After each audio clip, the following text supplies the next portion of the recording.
Getup പ്രതീക്ഷിച്ചു. ഇന്നാണ് ഞാൻ ആദ്യമായിട്ട് ഒരു ഇന്റർവ്യൂല് ഞാനായിട്ടിരിക്കുന്നത്. സത്യം. എല്ലാ ഇന്റർവ്യൂലും എപ്പോഴും പറയുന്നത് ഫീമെയിലും മെയിൽ രണ്ടാളായിട്ട് ഇരിക്കണം എന്നാണ്. അപ്പൊ നമ്മള് ആദ്യമായിട്ട് ഞാനായിട്ടിരിക്കുന്ന ഒരു ഇന്റർവ്യൂല് ഞാൻ ആദ്യമായിട്ടിരിക്കുന്നത്. ഇപ്പോ ഈ എല്ലാ വീട്ടമ്മമാരുടെ ഒരു ഇൻട്രസ്റ്റിംഗ് ഒരു എപ്പിസോഡാണ് ഇപ്പോ വന്നുകൊണ്ടിരിക്കുന്നത്. ഒരു ലേഡിയും അതുപോലെ തന്നെ മെയിൽ ഗെറ്റപ്പ് രണ്ടും എങ്ങനെയാണ് അത് ഹാൻഡിൽ ചെയ്യുന്നത്? അത് എനിക്കൊരു ഭാഗ്യം എന്ന് വെച്ചാലേ, ഞാൻ ഫസ്റ്റ് എൻ്റെ എപ്പിസോഡ് ഇറങ്ങിയ സമയത്ത് ഞാൻ ഗുരുവായൂരിലേക്ക് ഒന്ന് പോയിട്ടുണ്ടായിരുന്നു. ഗുരുവായൂരിൽ എൻ്റെ ഒരു ഫ്രണ്ടിൻ്റെ കല്യാണത്തിന്. അപ്പോൾ നമുക്ക് പെട്ടെന്ന് ഈ സീരിയലിൽ മൗനരാഗം എന്ന് പറഞ്ഞ സീരിയൽ 6-7 വർഷമായിട്ട് ഓടിക്കൊണ്ടിരിക്കുക. ഇപ്പോൾ നല്ല റേറ്റിംഗിൽ മുന്നോട്ട് പോയിക്കൊണ്ടിരിക്കുന്ന ഒരു സീരിയലാണ്. അപ്പോൾ എല്ലാവരും അത് കാണുന്നുണ്ട് എന്നുള്ളത് എനിക്ക് ഗുരുവായൂരിൽ പോയപ്പോൾ അവിടുന്ന് ഒരു അമ്മ വന്നിട്ട്, വരുണല്ലേ, എനിക്കറിയാം, നല്ല എന്താ നമുക്ക് പരിചയമുള്ള ഒരാളെ പോലെ നമ്മളോട് അത്രയും നല്ല രീതിയിൽ സംസാരിച്ച് ഒരുപാട് ഫോട്ടോസൊക്കെ എടുത്ത് കുറേ പേര് നമുക്ക്.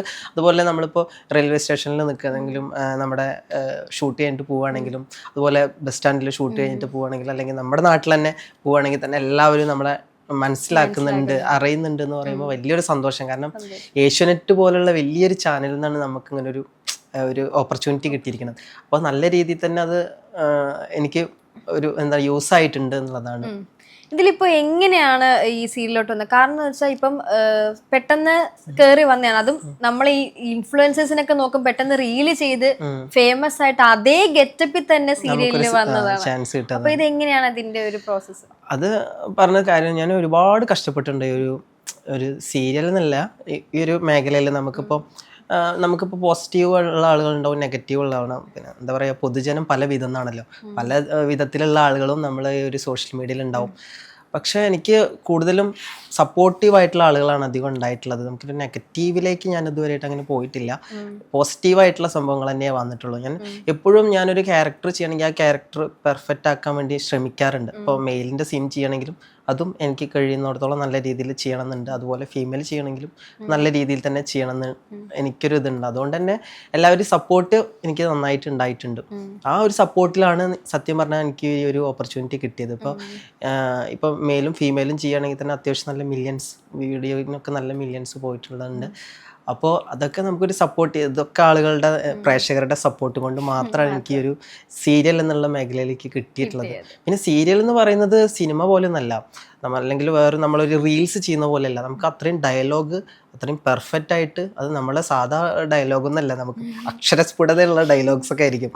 അപ്പോൾ അതൊക്കെ നമുക്ക് പറയാം, അത് പെട്ടെന്ന് അഭിനയിക്കുക. പിന്നെ ഈ ഒരു മേക്ക് ഓവറിൽ ഞാൻ ഒരുപാട് കഷ്ടപ്പെട്ടിട്ടുള്ള ഒരു സീരിയലിനാണ് നമ്മുടെ മൗനരാഗം എന്ന് പറഞ്ഞ സീരിയലിൽ ഒരുപാട് കഷ്ടപ്പെട്ടിട്ടുണ്ട്. കാരണം ഈ ഒരു സീരിയലിന് ചെയ്യാൻ വേണ്ടിയിട്ട് ഞാൻ മേക്ക് ഓവറിന് തന്നെ 2-3 മണിക്കൂർ ശരിക്കും വേണം. ഞാൻ 1 മണിക്കൂർ, അരമണിക്കൂർ കൊണ്ടൊക്കെയാണ് മേക്കപ്പ് ചെയ്യുക. നമുക്ക് ഇതുപോലെ എന്താ പറയുക, നല്ലൊരു ഔട്ട് എനിക്ക് ഇതുവരെയായിട്ട് എൻ്റെ ഒരു മനസ്സിൽ എനിക്ക് നല്ലൊരു ഔട്ട് ആ സീരിയലിൽ കൊടുക്കാൻ പറ്റിയിട്ടില്ല. കാരണം നമുക്കൊരു സീരിയൽ എന്ന് പറയുമ്പോൾ ഒരുപാട് സമയം നമുക്ക് എടുക്കാൻ പറ്റില്ല. 15 ദിവസത്തിൻ്റെ ഉള്ളിൽ 1 മാസത്തിനുള്ള എപ്പിസോഡൊക്കെ എടുക്കണം. സിനിമയാണെങ്കിൽ നമുക്കൊരു എന്താ പറയുക 3 സീൻസ് എടുക്കേണ്ടി വരുള്ളൂ. ആ സീൻസിൻ്റെ നമുക്ക് സമാധാനത്തിൽ എടുക്കാൻ പറ്റും സിനിമയാകുമ്പോൾ. പക്ഷേ സീരിയൽ എന്ന് പറയുന്നത് അങ്ങനെയല്ല.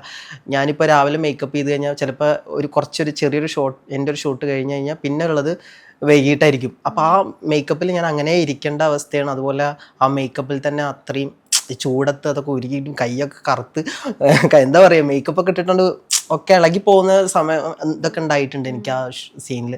അയ്യോ മതിയായി എന്നൊക്കെ വിചാരിച്ചിട്ടുണ്ട്. പക്ഷെ എന്നാലും നമുക്ക് അതിൻ്റെ ഒരു ഔട്ട് നമ്മൾ TV കാണുമ്പോൾ അതിൻ്റെ ഒരു സന്തോഷം ഒന്ന് വേറെ തന്നെയാണ്. അപ്പം ഞാൻ കഷ്ടപ്പെട്ടിട്ടുണ്ട് എന്നുള്ളത് ഉറപ്പാണ്. അത്രയും കഷ്ടപ്പെട്ടിട്ടുണ്ട് ഞാൻ ആ ഒരു സീരിയലിന് വേണ്ടിയിട്ട്. മെയിലും ഫീമെയിലും ആവാൻ വേണ്ടിയിട്ട്. നമുക്ക് പെട്ടെന്ന് മെയിലാവണം, പിന്നെ ഫീമെയിൽ ആവണം, മേക്കപ്പ് അഴിച്ചു മാറ്റണം, അത് അടുത്തേക്ക് പോകണം. അത് പെട്ടെന്നാണ് ചേഞ്ച്. നമുക്ക് സമയം കിട്ടണില്ല അവിടെ. സമയം അവരെ പറഞ്ഞിട്ട് കാര്യമില്ല. കാരണം നമുക്ക് ആ ഒരു സമയപരിധി ഉണ്ട്, കുറച്ച് സമയം ഉള്ളൂ. ആ സമയത്തിൽ നമ്മൾ മേക്കപ്പ് ചെയ്യണം, അടുത്തേക്ക് കയറണം, അപ്പം നമുക്ക് ഇതുവരെയായിട്ട് എൻ്റെ മനസ്സിൽ പ്രേക്ഷകർക്ക് നല്ലൊരു ഔട്ട് എനിക്ക് ഇതുവരെയായിട്ട് കൊടുക്കാൻ പറ്റില്ല. പക്ഷെ എല്ലാവരും നല്ല അഭിപ്രായമാണ് പറഞ്ഞിട്ടുള്ളത്, ആ ഒരു നെഗറ്റീവ് പറഞ്ഞിട്ടില്ല. അതിന് വലിയൊരു കാര്യമാണ്.